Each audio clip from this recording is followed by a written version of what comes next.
Drop it.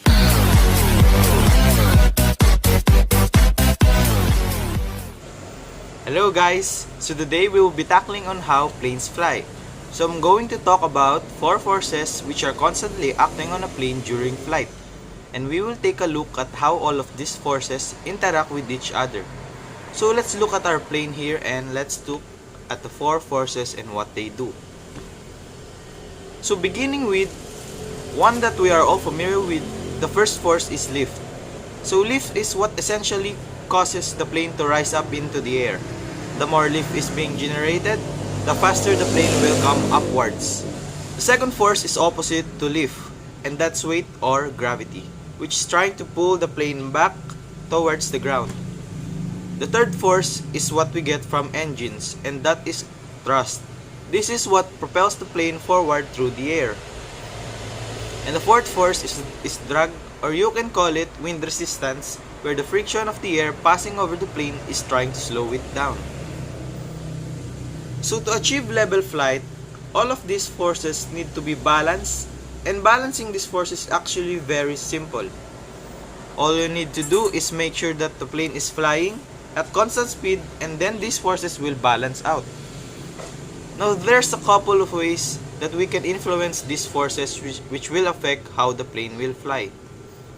Let's have a look at thrust first. So obviously, thrust is controlled by your throttle. But if we change throttle inputs or the thrust while flying, how does it affect the other forces? So what's happening when we increase the thrust? Well, the plane is simply beginning to speed up. Now as it speeds up, that means the air is passing over the wings faster, which means that more lift is generated. So the combination of these two forces means that the plane will speed up and begin to climb.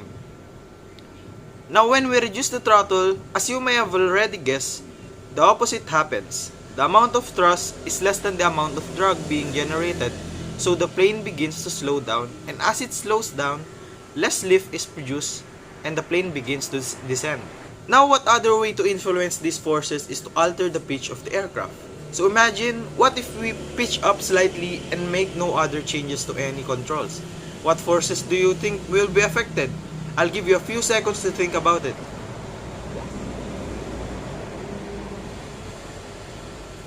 So in this situation, the lift and drag forces are increased as the plane pitches up. This increases the amount of lift that the wings produce. However, this also creates more aerodynamic drag, which will result to slowing the plane down. Now if you go at the opposite direction and pitch the aircraft down, the only change that will occur is that less lift will be produced initially. However, afterwards, you will start to gain speed, which will generate more lift again, strangely, which thus leads me into the final points that I want to make in this video.